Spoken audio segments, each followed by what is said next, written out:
I had known Joe for a good 10 years and spent many hours at his bar, the Landing Strip Lounge, drinking PBRs and lusting after the girls who worked for him. They came and went, but they all had one thing in common. They were hot. The current couple was no exception. Karen behind the bar and both waitresses, Tina and Cookie, made me want to rip off their clothes and possess them. I think this statement is not entirely accurate. If it was true of Karen and Tina, it wasn't quite true of Cookie. As I looked at her, my thoughts went something like this. Why don't I take someone like her as my wife instead of the cunt I'm married to? Not that she wasn't as beautiful as the other two, because she was and more. But if Karen and Tina were pretty damn beautiful, it was in the manner of, I'm beautiful and I know it. In other words, Karen and Tina would be buddies or friends with benefits, while Cookie would be in it for the long haul. But as much as I would have liked to give the meat to any of those three, it wasn't going to happen. It wouldn't happen because of the way I was built. I was one of those guys that really meant it when I said love, and that would be the case until death do us part.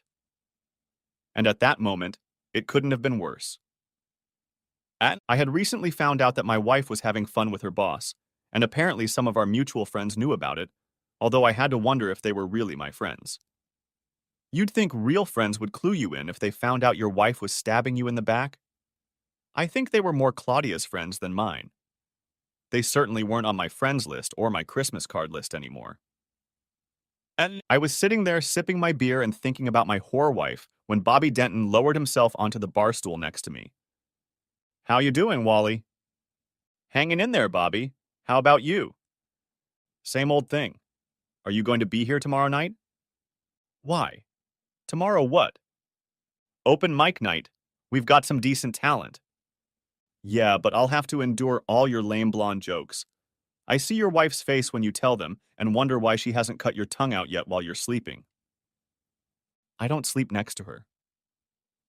I thought that was odd, but before I could comment, he said, I need to talk to Joe about tomorrow, and got up and left.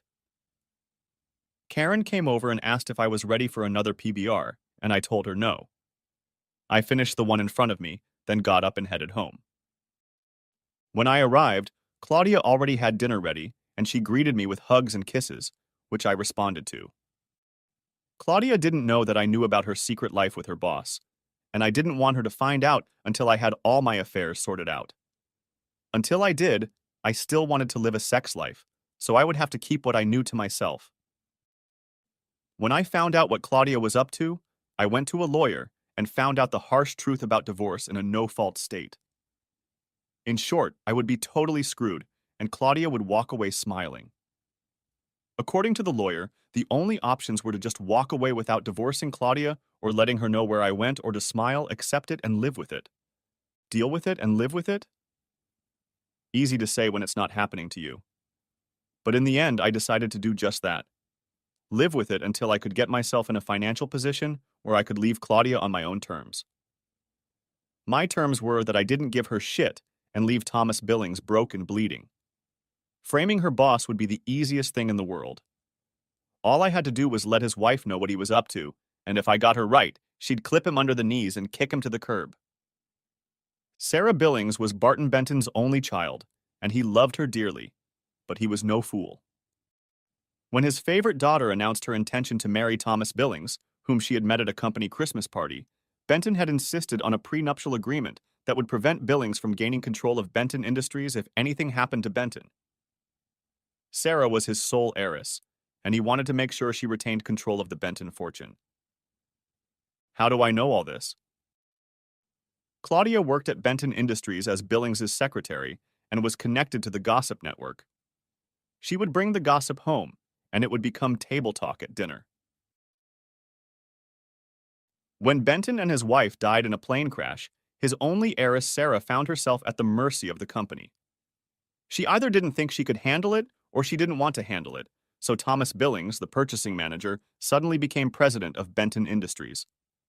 Sarah may not have wanted to run the company, but she wasn't a dumbass and kept the title of CEO and chairman of the board so she could keep an eye on things.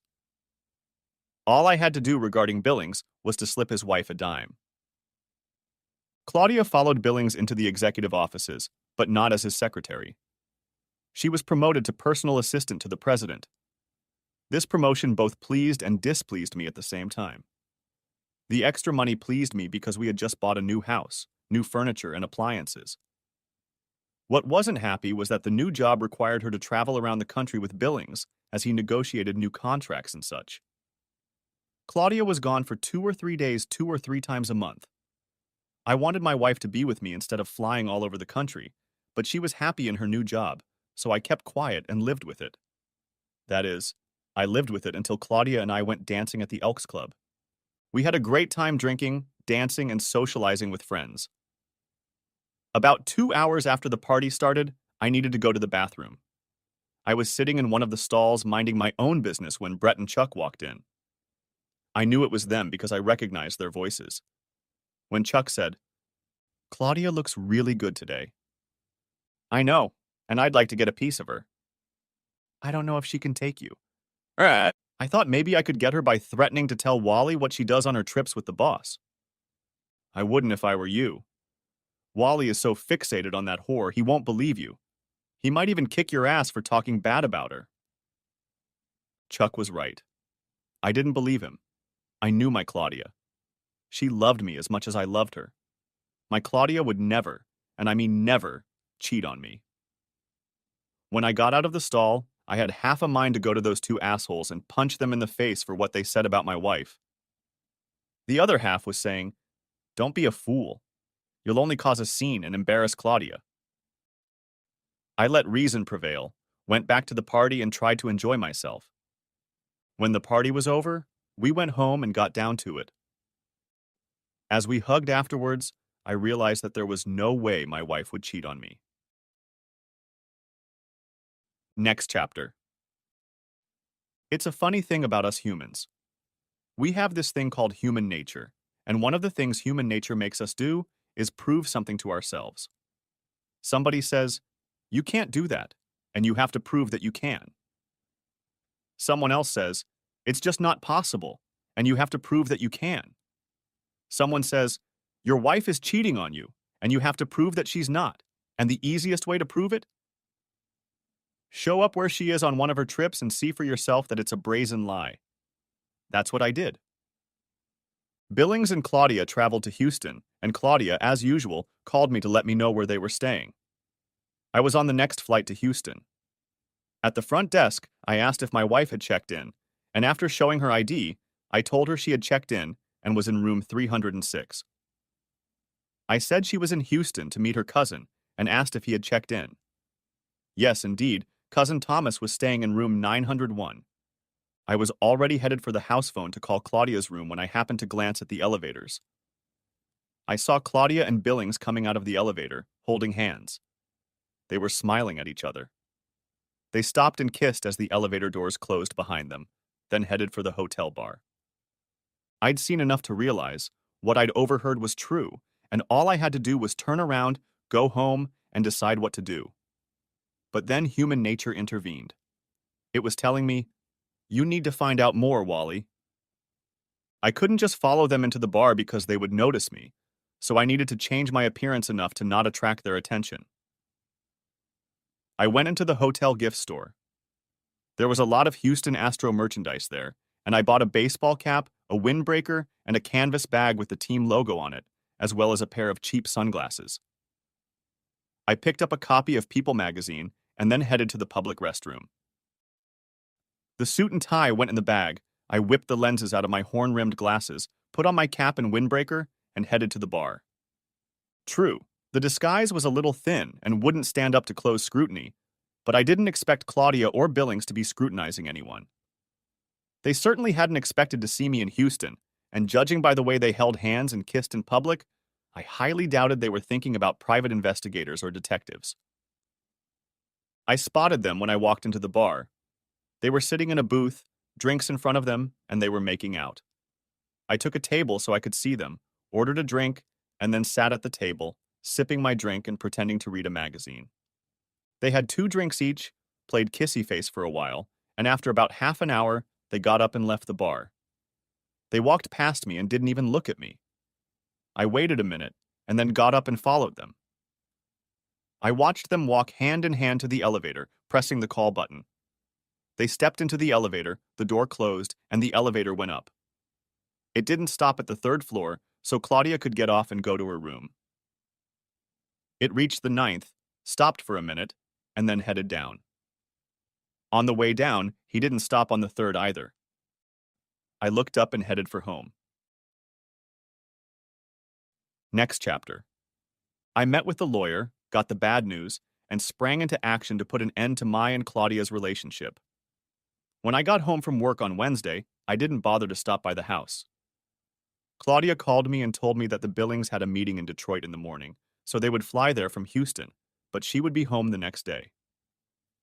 I walked into the landing strip for a beer or three and to see if Bobby was right when he told me they had some pretty decent talent assembled for the evening.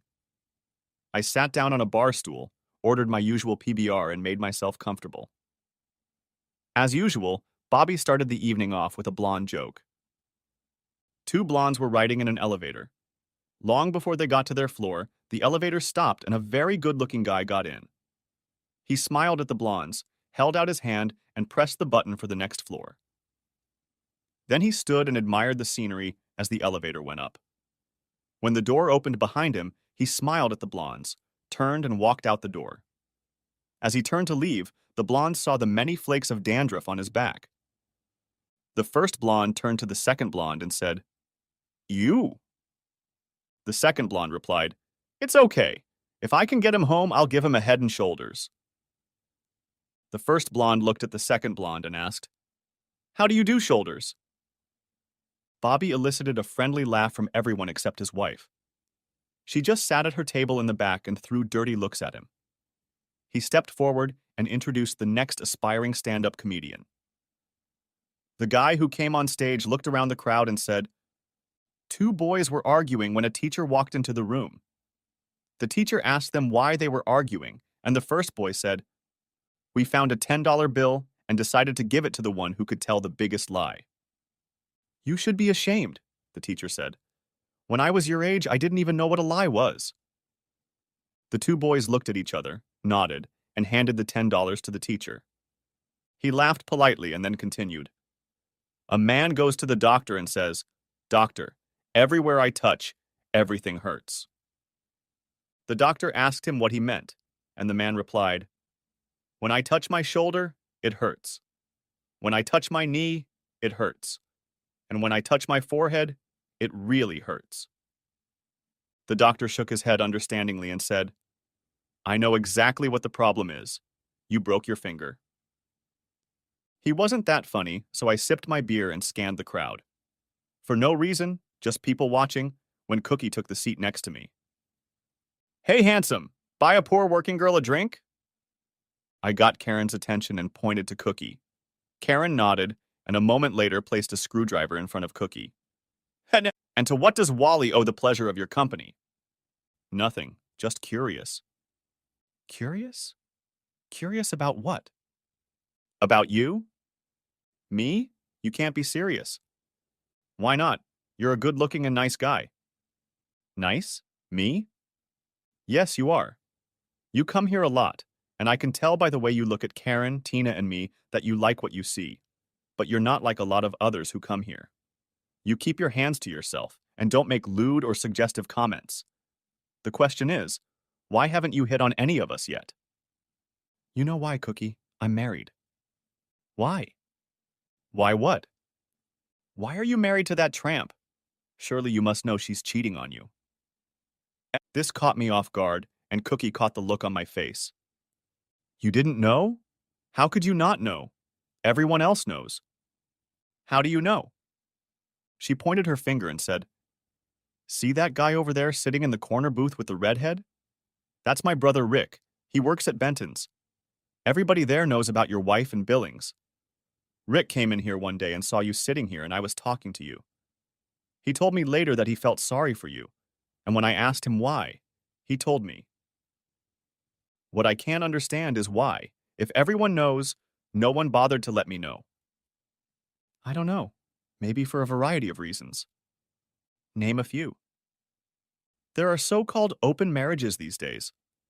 There are those who like you too much to hurt you, and there are those who may be the other side of the coin, and don't like you enough to be happy about it happening to you. There may be people who like you but like your wife more. She finished with the screwdriver and said, "Break's over. You need to get your ass back to work." I looked at that ass as she left and wondered if she'd accept a date when I got rid of Claudia. On the bandstand, Bobby said that now it was time for those who wanted to try, and a voice from deep in the audience said, "I'd like to give it a try." Everyone in the audience, including Bobby, was surprised to see his blonde wife Brianna stand up and head toward the stage. Bobby looked stunned as he handed the microphone to his wife. "I know my douchebag husband likes to tell blonde jokes while looking right at me, but did you notice that Bobby is blonde too? Time for a little payback, dear hubby." An Irishman, a Mexican, and a blonde were doing construction work on scaffolding on the 20th floor of a building. They were having lunch, and the Irishman said, "Corned beef and cabbage. If I ever get corned beef and cabbage for lunch again, I'm going to jump off this building." The Mexican opened his lunchbox again and exclaimed, "Burritos again. If I get any more burritos, I'm going to jump too." The blonde man opened his lunch and said, "Bologna again. If I get another bologna sandwich, I'll jump too."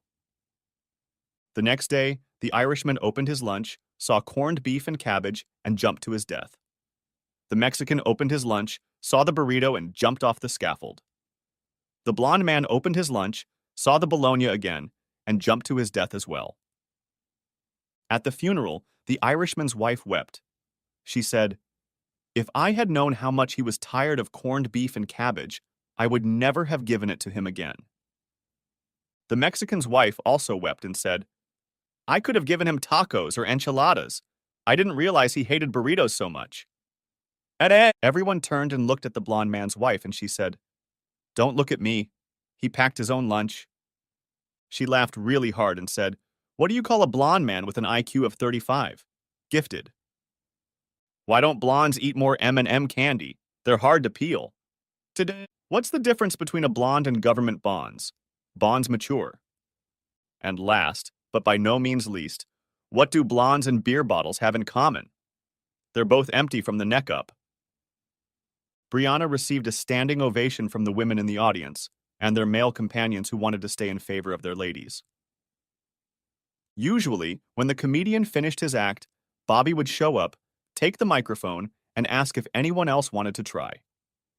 If no one wanted to try, Bobby would tell another blonde joke or two, thank everyone for coming, and wish everyone a good night. That didn't happen this time. When Bobby still didn't come up, Brianna put the microphone on the floor and went back to the table she shared with her friends. Finally, Bobby came up to the bandstand again. Leaning over to pick up the microphone, he muttered, "Bitch," not realizing that the microphone was sensitive enough to pick it up. There was silence in the crowd, and when Bobby lifted the microphone to his mouth and said, "That's it for tonight, folks," there was none of the usual cheers and applause. I got up and went home. For the next 3 months, I pretended to be a loving husband to a woman who pretended to be a loving wife. I received a few commissions and one bonus check, which I cashed and then hid the money in a safe that Claudia didn't know about. It wasn't a very large sum, about $10,000, and it wasn't enough to feed me after my divorce when I had to give away half of everything I had. And then the gods smiled on me. Like so many other people, I bought lottery tickets, crossed my fingers, and started dreaming. I got lucky and bought the winning Powerball ticket. I had 4 numbers matched, there was a Powerball and a power play, so the ticket earned me $40,000 before taxes. In the end, when I cashed it in, it would have brought me about $28,200. It wouldn't make me rich, but it would be enough to start a new life after Claudia. I had 6 months to cash it in, so I needed to get the divorce finalized in time for it to be final before I got the money, or it would end up in the estate that we would split between us. The timing was right. Claudia had just gotten a promotion, and her salary was a little more than mine, so there would be no alimony. I would have to pay court costs, and there was no way around that unless I somehow got Claudia to file, and I didn't see that happening. The biggest problem, it seemed to me, was that Claudia could contest the divorce. In that case, she could drag the case out until the ticket had to be filed, and then it would become just another of our assets to be included in the 50-50 split. I had to find a way to make Claudia not want to fight. For all I knew, she wouldn't want to anyway, but I needed some way to make sure she didn't. The thing about no-fault divorces was that you could file a lawsuit citing infidelity, but it didn't matter. Even if I filed a claim of infidelity, Claudia could laugh at me and tell me that I had no proof, that it was all just my imagination, and we needed to go through marriage counseling to figure out where my insecurity came from and then address it. The thing was, I had no proof. Saying, "Come on," everyone knows wasn't proof, nor was seeing them holding hands and kissing. I needed hard audio and video evidence to assert this. Evidence that I could dump on the table in front of Claudia so she would realize that she had indeed been divorced and that she was wasting her time trying to fight for us to stay together. I didn't have that kind of proof, and after talking to a couple of private detective agencies, I realized that I couldn't afford to get the proof I needed if I went that route. As I sat in my doctor's waiting room, a woman wheeled an elderly man in a wheelchair into the office. When she approached the front desk, the man was sitting there alone and silent. Just when I thought I should make small talk with him, a little boy slid off his mother's lap and walked over to the wheelchair. Putting his hand on the old man's arm, he said, "I know how you feel. My mom makes me ride in the wheelchair too." The lady, whose name was Maria, had a good laugh at this and continued, "Working as a pediatric nurse, I have the difficult job of giving children immunizations. One day I went into the ward to give 4-year-old Lizzie a shot. When she saw the needle, she screamed, 'No, no, no, no, no, no, no!' Her mom scolded her and said, 'Lizzie, that's not good behavior.' Then Lizzie screamed even louder, 'No, thank you, no, thank you.' This elicited polite laughter, and she ended by saying, 'I was on a bike ride with my 8-year-old granddaughter, Carolyn. I made a little wish.' 10 years later, I told her, 'You're going to want to be with your friends and not out walking, biking, and swimming with me like you do now.' Carolyn shrugged. 'In 10 years, you'll be too old to do all those things anyway.' It was open mic night at the Strip again, and I had a drink or two before heading to Claudia's house. She was out of town again. Cookie sat down on the stool next to me and handed me the usual, "buy a poor working girl a drink." She seemed to do this every time I came in. I smiled and waved at Karen, and she came over with Cookie's drink in her hand. We seemed to be getting into a familiar rut. "You're kind of quiet today, Wally. You don't seem like you're enjoying yourself." "I've got a lot on my mind, Cook." "About what, for instance?" I was just in the right mood to dump it all on her. "It doesn't seem like such a big deal to me. So what if you can't afford it? Just find someone who can afford it." "What?" "You said you don't think his wife knows, so go tell her. Have her set the dogs on those two cheaters. She'll catch them, divorce his ass, and call your wife hubby's girlfriend. The whole thing will go public and won't cost you a dime."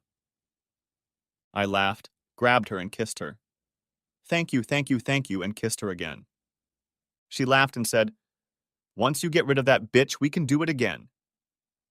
"There's something to look forward to," I said, got up and left the bar.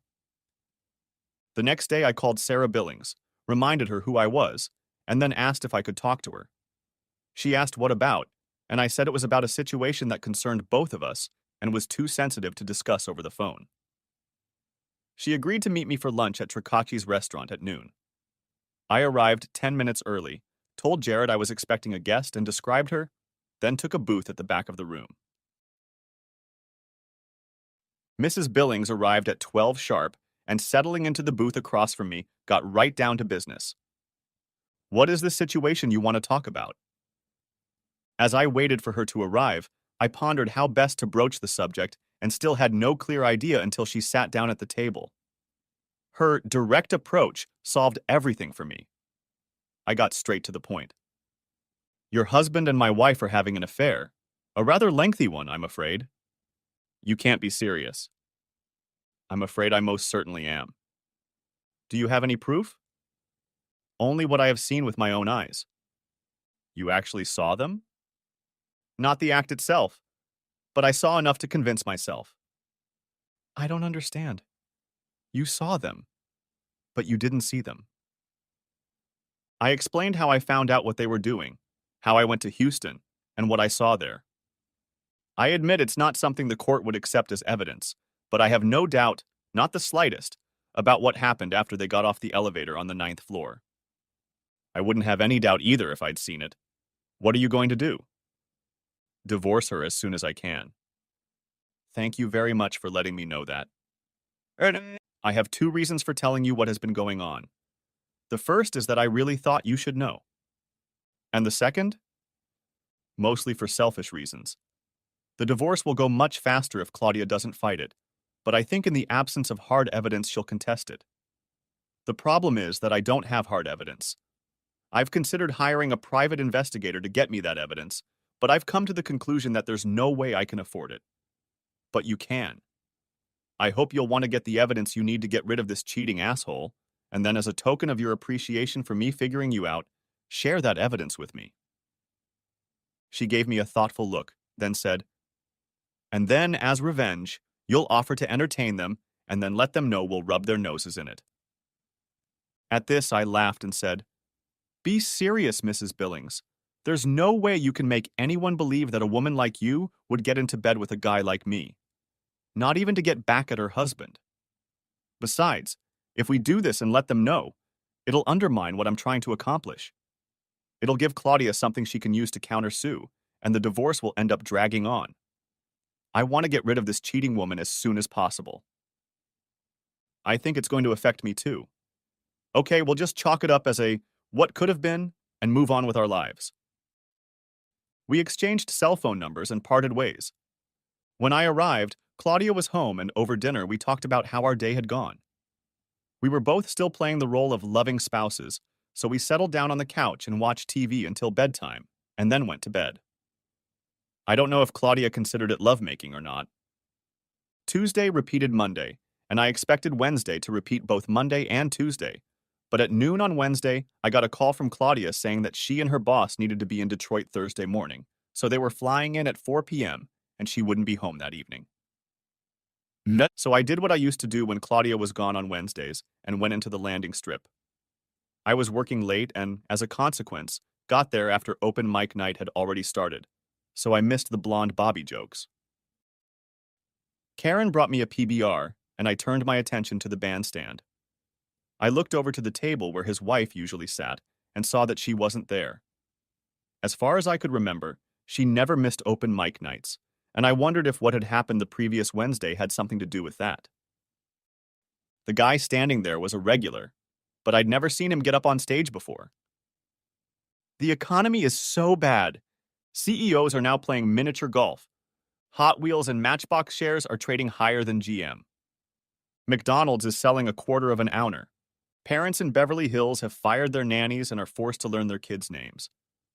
A truckload of Americans hit Mexico. Motel 6 leaves no lights on. And finally, the mafia fires the judges.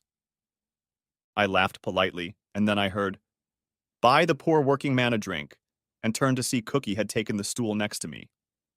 It went on, and before I could say a word, Karen was already setting the drink in front of Cookie. I was surprised as hell when I grabbed her and kissed her hard. Shit. Why all of a sudden? I took your advice and contacted Sarah Billings. She didn't know her dear hubby was spreading pollen behind her back. I'm sure she's going to make inquiries about him, but I'm not sure she'll share what she finds out with me. It doesn't matter, though. Like you said, when she divorces him, it will become public and I can take advantage of that. And all I'll get for that advice is a kiss? What would you want instead? Ask me again when your divorce is final. I looked at her for a long moment, then said, count on it. She smiled, finished her drink, and went back to work. When I got home from work on Thursday, Claudia was home and dinner was almost ready. When I walked in, she asked, dinner first or dessert? Dinner first. If I start with dessert, we may never get to dinner, and it would be a shame to throw it away. I remember how you always pick dessert first. And I remember when you weren't a cheating whore, I thought, as my mouth said, I was much younger then, and didn't realize I needed food to keep my strength and stamina up. After dinner, we settled down on the couch and watched TV before heading to bed. The next week went by without traveling, but Claudia worked late and had to go out for a half day on Saturday. Sarah Billings called me on Tuesday and asked me to meet her for lunch at Tricacci's. When I arrived, she was already there and sitting in a booth on the back row. There was a large envelope on the table in front of her, and she slid it toward me as I sat down. This is everything you could ask for and more. You already know she's cheating on you, so if I were you, I wouldn't look at the discs. The images will probably stay in your memory. I know they're in my head. He's in for a big surprise when I deliver it. My investigator found out that Dear Thomas rented the apartment to use as a love nest. If he'd registered it in his own name, my investigator wouldn't have had the legal right to set up audio and video surveillance there. What he screwed up was that instead of putting it in his name, he billed the company. Since he billed the company and I am an employee of the company, I could authorize it, which I did. Let me guess. Tuesday and Thursday when Claudia told me she had to work late, and Saturday when she told me she had to go to work half a day. You guessed it, and Monday, Wednesday, and Friday are long lunches. I'm surprised they didn't do anything on Sunday to make the week perfect. It was our wedding anniversary on Sunday, and he couldn't get away. Now that you have proof, what are you going to do? I'm going to hire a lawyer and file for divorce. Use mine. He's already prepared all the paperwork. I plan on hubby getting a subpoena at work just before I demote him to the position he held before I married him. If we do it right, we can file at the same time. Give me your lawyer's number and I'll call him as soon as I get back to the office. That's what I thought, so I told him to expect your call. One more thing. Because of some of the things that were said after they finished their cases, I'm going to serve him with a protective order at the same time he gets the divorce papers. You might want to think about doing the same. Why? What was said? They talked about how it would be so much easier for them if you and I were no longer together. Tom said that if I died, the prenup would be null and void and he would be out. Your wife laughed and said that if you died, it would only bring her $100,000. $200,000 if your death was accidental, and then asked if he had any idea how they could do that, and he said it was something to think about. I could tell by the tone of their voices that they were just joking, but it gave me another reason to beat him up. My problem is that I don't think I could stand in front of a judge at a plea hearing and say, I fear for my life, without laughing. She was lying anyway. I only have $25,000 in life insurance, but I agree with you so I'd have something to hit her with. Do you have a vacation? 3 weeks. Why? I thought the day after I demote Tommy, I might appoint you as the new president of the company. Of course, it'll only be a sham, but think how he'll take it that the husband of the woman he's been having fun with is going to be his new boss. He'll be furious. You could even pretend to build a case against him to get him fired. Why don't you just fire him instead of demoting him? He'll probably sue the company for wrongful dismissal. What kind of unfair dismissal? The apartment he's paying for with company money is misappropriation of company funds for personal use. His affair with a married female employee under his direct supervision opens the company up to a harassment suit if he gets tired of Claudia and kicks her to the curb, and she gets angry enough to try to get back at him. All this plus the fact that he's cheating on you shows that he can't be trusted, and you can't have your company run by a man who won't rust. Take all of this to your attorney and see what he says. The minus side of that argument is that you'll have to keep Claudia, even though you probably want to tear her hair out by the roots. Why would I want to do that? Keep her, I mean. Because of the harassment. All she has to do is say your husband told her he'd fire her and give her a bad reference if she didn't agree. You'll keep her, give her a small raise, and promote her to the shittiest job in the place. And after a while, she'll get sick of the shitty job and quit. I looked at my watch. I need to get back to work. Thank you for this, I said, picked up the envelope in front of me and stood up. What about my idea of making you president for a few weeks? It won't work if you fire him and he's not present for it. Maybe I just want to keep you around to get to know you better. We can talk about that when we have more time. You have my number? Call me. As I drove to work, I thought about what she said about wanting to get to know me better. I would call her, but only to discuss the divorce and the timing of when our estranged spouses would be suing. How do you get to know each other? No. She was steak, lobster, and champagne, and I was Diet Coke, burger, and fries. It just wouldn't work. Back at the office, I called the lawyer whose number she had given me and found that he was fully expecting my call.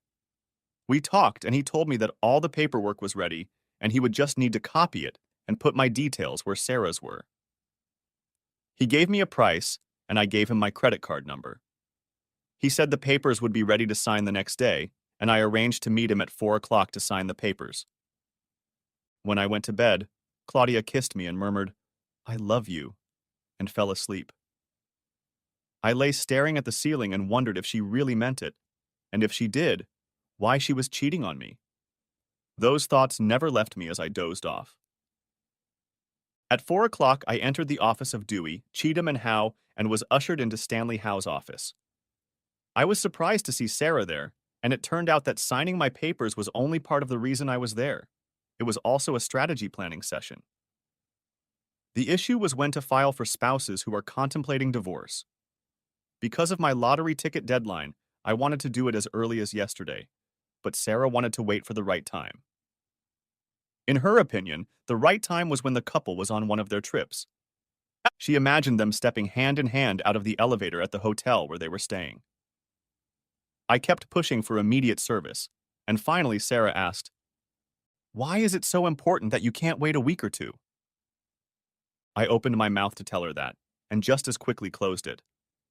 I wasn't a lawyer and didn't know the law, and I could be wrong, but it could be that hiding assets was against some law, and my lawyer wouldn't let me do it. "It's just important to me," is all I said.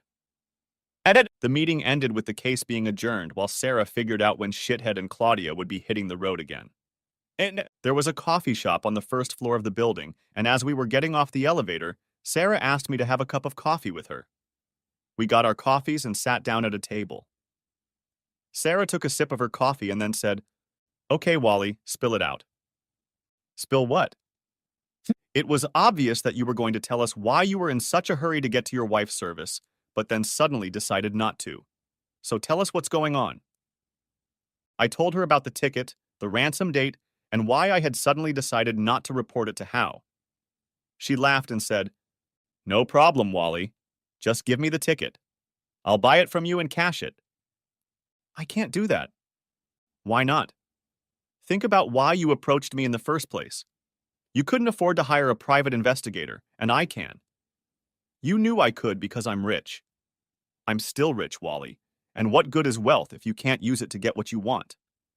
I want Tommy to be served the way I described in Howe's office. To get what I want, I will use my wealth. Besides, you'll be in the winnings if I buy your ticket." "How's that?" "I'll give you 40 in cash, and you can put it in a safe or in your mattress, and you won't pay any state or federal taxes on it." "But you'll end up paying taxes." "So? I'll give the ticket to my accountant, and by the time the taxes are paid, it will have disappeared into the general population and won't amount to a dime. Once again, Wally, I'm just using my wealth to get what I want." I only shrugged my shoulders and agreed. I don't know how she did it, but 2 days later she gave me 40,000 in cash and I put it in my safety deposit box. Sarah got what she wanted and everything happened just as she had envisioned. Claudia and Shithead stepped off the elevator in the lobby of the Atlanta Marriott Hotel, smiling and holding hands. The smiles disappeared when a pretty blonde woman chewing gum walked up to them and handed them each an envelope, then informed them that they had been served. Claudia looked at the envelope in her hand and cried. Shithead looked at his face and his face turned ugly. He tried to rip the envelope in half but couldn't because it was too thick. He threw it on the floor and kicked it with his foot, and it slid across the floor into the elevator just as the door closed. Claudia collapsed into one of the chairs in the lobby and sobbed into her hands. Shithead looked at her in disgust and left for the bar. After a few minutes, Claudia pulled her cell phone out of her purse and spent the next 10 minutes trying to call. When there was no answer, she finally gave up, threw the phone on the floor, and started crying again. Believe it or not, When I turned off the CD player and pulled out the disc, I felt sad at the sight of the video Sarah had made. I loved Claudia and still have feelings for her. Seeing her suffer made me sad. But my feelings for her weren't strong enough to survive what she was doing to that bastard.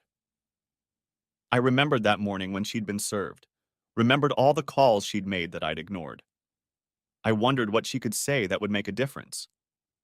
When she got home, she found that I had changed the locks and couldn't get in. I let her ring the doorbell and banged on it for 15 minutes before I opened the door. Said, "You didn't read all the papers in the envelope you were handed? Have you not read the order of protection that requires you to stay at least 500 feet away from me, my home, my place of employment, and any other place I may be? Leave now before I call the police and they come and arrest you." "You can't do that to me, Wally.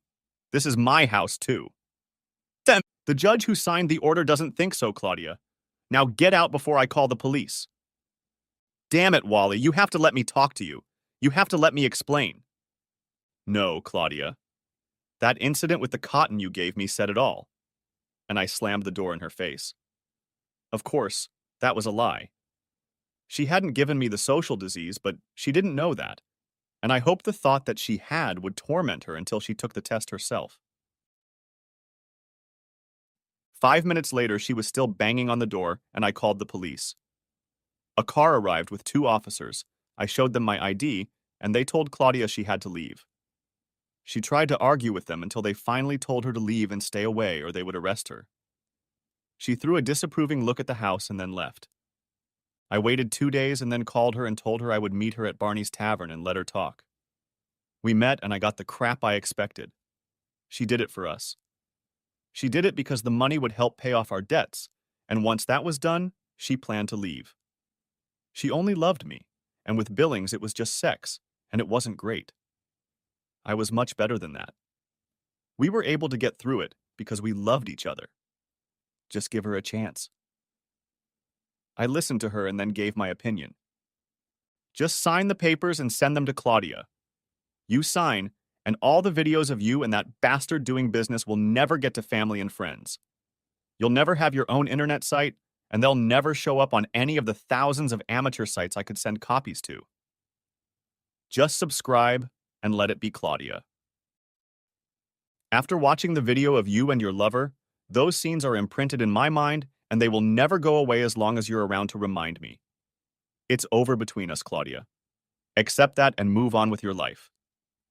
Damn it, Wally, I don't want a divorce. I love you. Then you never should have started cheating on me. Now you're used and spoiled goods, and I want nothing more to do with you. Consider yourself lucky. At least you still have a job, which is more than can be said for a guy lover.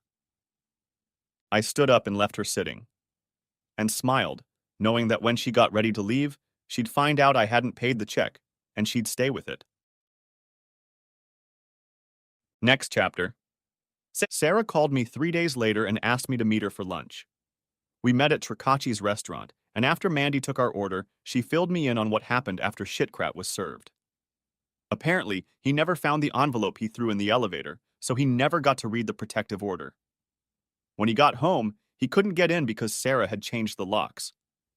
He started pounding on the front door, kicking it with his feet and yelling to Sarah, "Get your ass over here and open the damn door!" He apparently didn't notice a car parked outside with Avery Security Service written on the door. 2 men got out of the car, approached him, and politely asked him to leave. He told them to die and get off his property. One of the men told Shithead that they had been hired to guard the property and to see that he obeyed a security order instructing him to stay 500 feet away from the house and Mrs. Billings. Shithead again berated them and again told them to get off his property, and when they didn't move from the spot, shoved one of them. When he regained consciousness after being tasered, he found that the 2 guards had been replaced by 2 police officers, and he was handcuffed. When he left the prison and went to work, he was stopped by 2 guards who told him that they had been ordered not to let him enter the building beyond the lobby. One of the guards picked up the phone and made a call, and 3 minutes later, the human resources manager showed up and informed the asshole that he was fired for embezzling company funds and violating the morals section of the company's policy and procedure manual. "You can't do that to me, asshole. You seem to forget that I run this place. He ranted and raged, and when he wouldn't leave, the HR person called the police. They arrived, and the asshole went to jail for violating a protective order for the second time. He didn't know Sarah was in the building, so when he was brought before the judge, the same one as the first time, he was able to fight off the charge because there was no way he could have known Sarah was there. She didn't have an office in the building, and she wasn't one of the regular employees, so he had no reason to think she might be there. The judge agreed and let him go free. But he was humiliated to be led out of the building in handcuffs in front of the people over whom he had once been supervisor. One of them was Claudia. Sarah, as chairman of the board, took over as president and informed Claudia that she didn't need a personal assistant and that Claudia was to work in the secretariat until another position could be found for her. She would keep her salary and all other benefits she had acquired as personal assistant. And then Sarah told her that she really wanted to fire Claudia, and the only reason she didn't was because I talked her out of it. Sarah told me that Claudia seemed stunned that Sarah even knew me, let alone had any contact with me. A day later, she called Claudia into her office and told her that she was being promoted to office manager and sent to a plant that was 30 miles away. She then told Claudia that she was getting a 10% pay raise so that she would make as much as I did, maybe even a little more, so that I wouldn't have to pay child support. At the end of the meeting, she told Claudia that once our divorces were final, she intended to gouge my eyes out in gratitude for my informing her that her husband was cheating on her. Sarah told me that Claudia left the meeting with a shocked look and shaking her head. And Claudia must have believed me when I told her what might happen with the videotapes I had because she didn't fight the divorce. It was a standard 50-50 arrangement, and all it cost me, besides Claudia, was the loss of the house. It had to be sold and the proceeds divided. We hadn't lived in it that long, so there wasn't much equity, but I got enough to put a down payment on an apartment and move in. Claudia rented an apartment near her new job. She still calls me at least once a week and asks me to give her another chance. I always reply, "Thanks for the offer, but you're welcome." The day after the divorce was final, Sarah called me and asked when the divorce was final. Yesterday. My final one is today. Do you have any plans for tomorrow? No, I don't have any plans. You do now. Pick me up at 6 outside my office. We'll celebrate freedom with dinner, drinks, and dancing. I hadn't entertained since the last time I'd been with Claudia, and Sarah was a very attractive woman, so I said, 6 is a yes. See you then, she said, and broke the connection. Sarah looked gorgeous when I picked her up at 6. I asked you to pick me up at work because there are some people there who have stayed on good terms with Tommy, and I think they'll let him know that you and I are together. The same people will probably let your ex know as well. The conversation over dinner was general in nature, Sarah telling me how things were going since she took over the company. She loved it and regretted not stepping in when her father passed away. I told her about how my work was going and about the apartment I bought when the house was sold. After dinner, we went to the Purple Onion for drinks and dancing. It was a damn good thing the next day was Saturday, and I didn't have to work, so we came home and got down to it. On Saturday, Sarah and I got up late and went to Pegasus for brunch, and then went to my place and did it again Friday night, and then back to her place again on Sunday. I couldn't spend Sunday night at Sarah's because I had to go home and get the clothes I had to wear to work. It also didn't hurt that I was able to get some rest. Next chapter. For the next 2 months, Sarah and I saw each other 2 or 3 times a week and on weekends. Then, on a Friday night when we were spending the weekend at my house, she told me that this weekend would be our last. I've loved every minute we've spent together, but I don't love you. And to be honest, you don't love me either.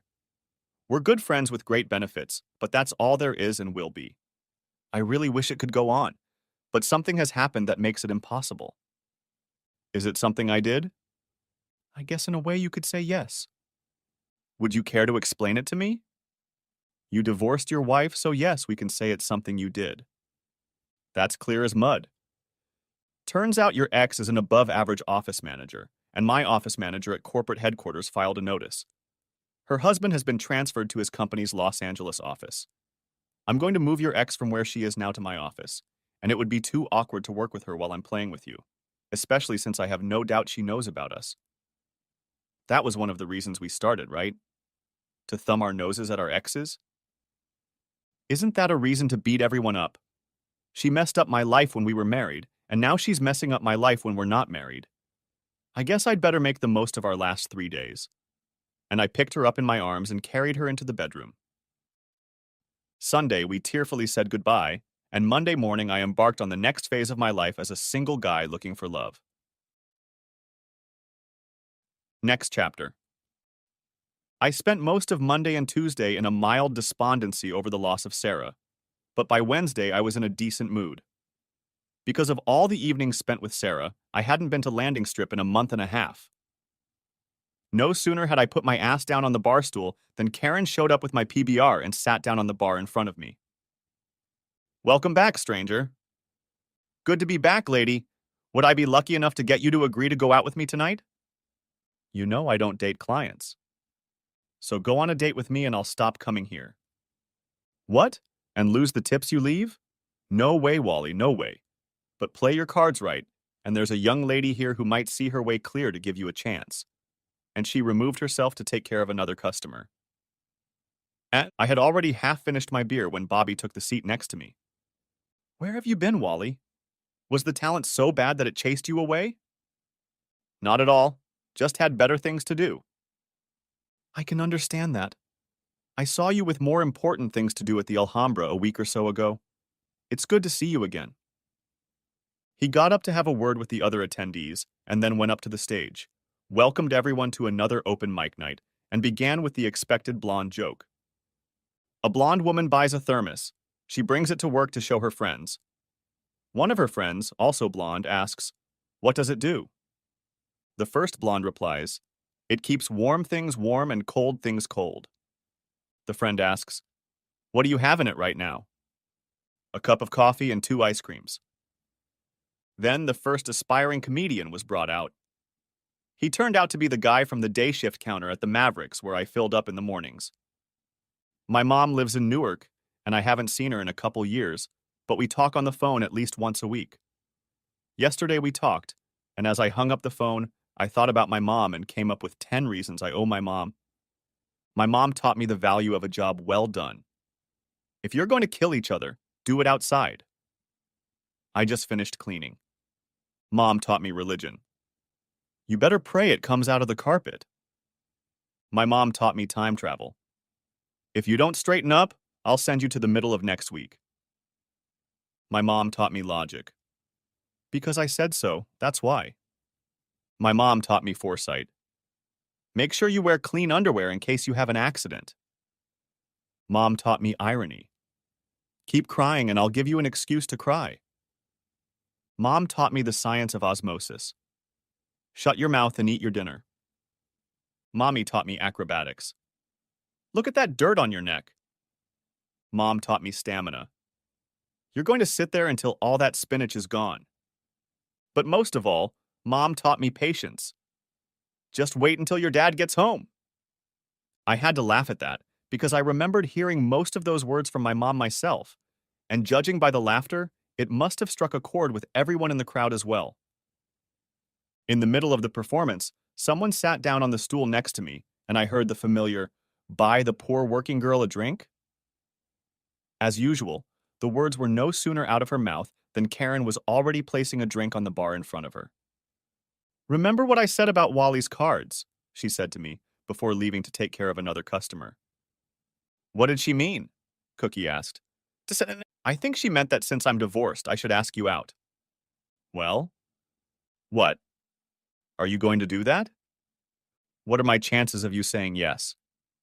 "I don't know until you ask." "Would you like to have dinner with me on your next night off?"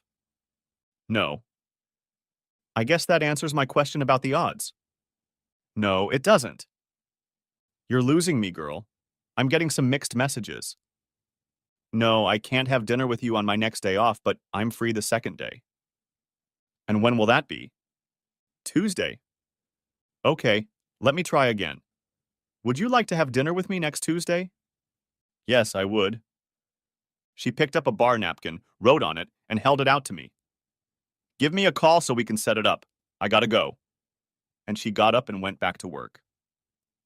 Since I had just finished my third mug of beer, I decided it was time for me to go. I was at Cookie's door at 6 on Tuesday, and as I pressed the doorbell, I pondered where the next chapter of my life would take me. The end. Thanks for watching. I hope you enjoyed it. So subscribe to my channel and watch the next video.